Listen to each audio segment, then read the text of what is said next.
Hey guys, Big Time Collector 01 here, back at it again with another action figure review. And today we'll be taking a look at the DC Multiverse. It's Hal Jordan and Dawnbreaker 2-pack. And I know you guys wanted to see this review for a long time. I've always seen this at Target. This is the last one. I got it on my birthday. So I'm very happy to have it right now. And I'm very happy to review it for you guys. So let's take a quick look at the packaging. As you can see, it says Green Lantern and Batman Earth -32 at the bottom. And then you get the two figures at the front. And you got Dark Knight's Metal at the back, or on the top. You get on the side here. You have, Batman -Earth 32 and Green Lantern. And then you have this awesome image on the back. And then you have these other figures at the bottom. You get nothing much more on the side, not much more on the bottom. So let's get to it and open these guys up. Before we take a look at the figures, let's take a quick look at their accessories. They both come with these black DC Multiverse stands, pretty basic. They also come with your trading cards right here. I love the card art here. Here's the bio for Hal Jordan, if you want to pause it. Read it, if you want to read it, pause it right now. And here's the bio for Dawnbreaker. Alright, so out of the basic stuff out of the way, let's look at the new stuff. Well, also, here's the construct for Dawnbreaker. This is reused. The Dawnbreaker is 100% reused, but it's all new to me since I never owned the previous Dawnbreaker. So this is an awesome construct where you got the tentacles going around the bats here, looking great. Very fitting. And then for Hal Jordan, you got these two newly sculpted constructs. You have this jetpack, which looks great. Has a little peg here. He has the little peg hole in the back here. You just plug it in like so. Just like that, and bam, he's got a jetpack.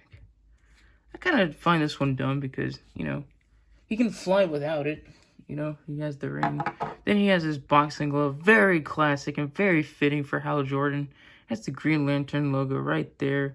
The big flame at the top. Get some more details here. You got the stitching for the glove there. You got the thumb.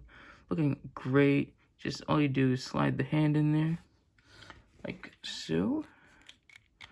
Do you take the hand? Hold on. I think you take the hand out. Let's pop that out. Hold on. There you go. Okay. So the peg popped out with the hand, so I don't know if that's supposed to happen, but there you go. Now you have your Hal Jordan with the boxing glove, and he holds it up pretty nicely. A lot of people have a problem where his arm keeps falling down since he can't hold the boxing glove up, but my figure holds it up very nicely.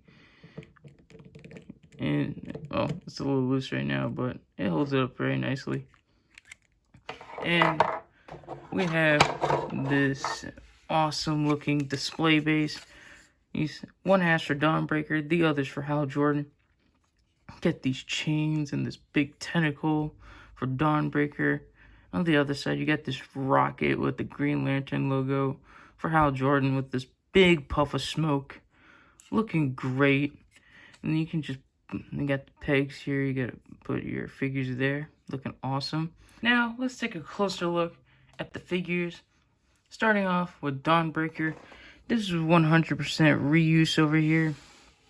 Nothing has changed from the previous one, but I never owned the previous one, so this is all new to me. And the head sculpt looks great. Looking awesome. Can't wait to put this guy up in my Death Metals display. Just have a little paint scuff on the nose over there. But the facial expression looks awesome. Love the metallic green on here and on the gauntlets. And I want to point this out right away. Because when I opened him up, his forearm came out very easily. So I don't know if that's just mine or if anyone else has this problem. But it's a very simple fix. It has a peg. You can just plug it in there. Grab some super glue or something so it stays in. Just like that. I'm going to keep it off for right now. But he does have a gripping hand on the right side for some reason. And he has a fist on the other side. And on the fist, you can see that the Green Lantern ring has been sculpted. Very nice. And then, yeah, everything else is reused. I love these metallic boots. Really like it a lot. All these hoses and wires going to his head. Looks great. Again, this is reuse, so not much to look at. So let's go on to Hal Jordan. Now, taking a closer look at Hal Jordan, this is also all reuse except for the head and the paint. The head is new. The body is all reuse sculpting from John Stewart. I never owned that John Stewart, and I hope to get him pretty soon so I can put him alongside this Green Lantern. But looking at the head, it looks great. A lot of people don't like this head sculpt, but I think it looks great. I like it a lot. Have the brown hair looking nice. The mask. He does have a little blemish here on the cheek. Other than that, looks great. I wonder if this head can pop off because I do want to do a head swap. Oh, and it can. Hold on. Let me grab my new 52 Green Lantern because I want to see if I can pop the head off on this one.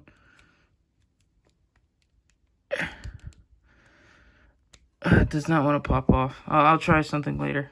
Getting the head back on there. Let's look at the body mold. Again, it's 100% reused from John Stewart, but I think it looks great on Hal Jordan with the new paint.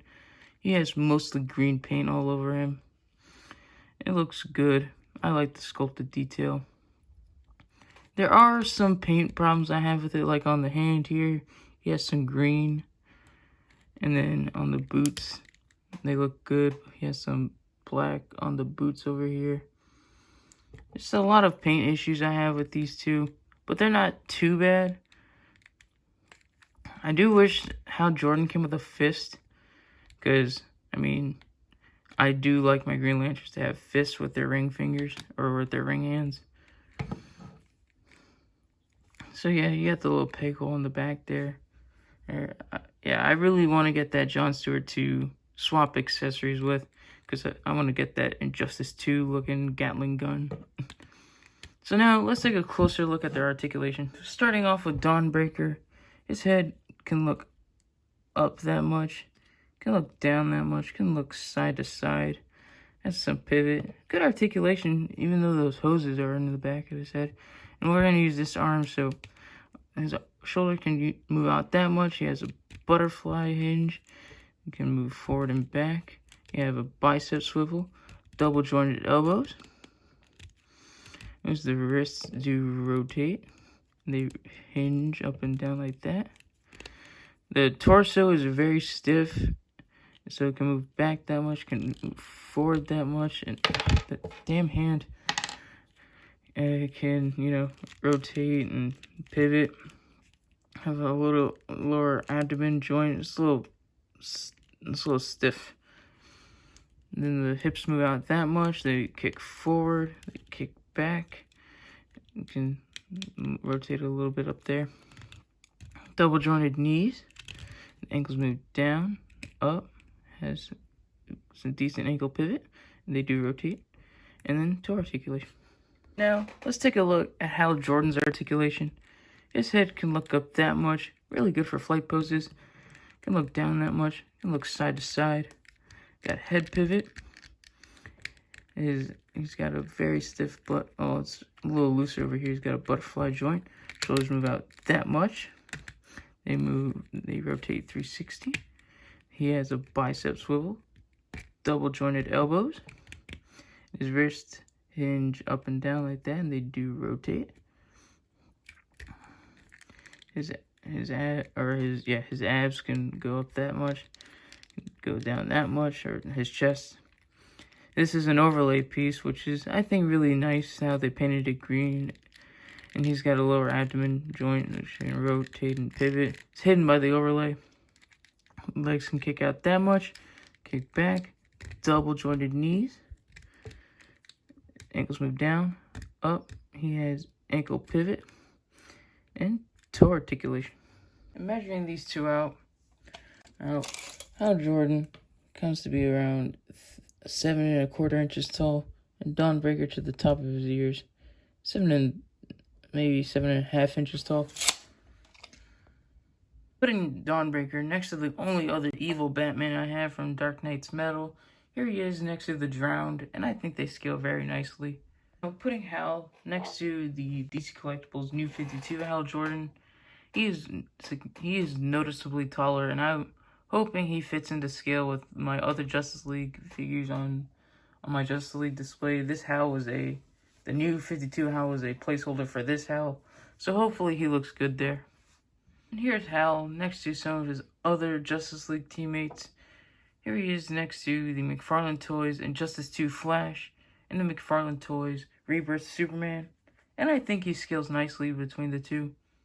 And here are the two figures on their action figure base, fighting each other, just like in the packaging. So to end off this review, I actually really enjoyed these two figures. I know the Dawnbreakers are reused, but like I said, this is brand new to me. I never owned the previous one, so I'm happy to have it, and I can't wait to put them up with the other Dark Knight's Death Metals figures I have. The Hal Jordan is a cool figure too. There's with both of them, slight paint problems, but I can get over that very quickly and enjoy the two figures as they are. And I really do like how this figure looks. Can't wait to put them up with other Justice League members. So, I hope you guys enjoyed the review, because I really enjoyed these figures. And Dawnbreaker is falling over because he is on one foot on that peg. So, yeah, I'm going to end it off right here. So I hope you like, subscribe, and comment down below, and I'll catch you guys in the next one. See ya. Okay, this is post Big Time Collector right here. And I just wanted to let you guys know that if you put the boxing glove in too tight, you're going to have the gauntlet for Hal Jordan popping right out. I don't know how I'm going to get this out of here, but I'll find a way. So just keep that in mind.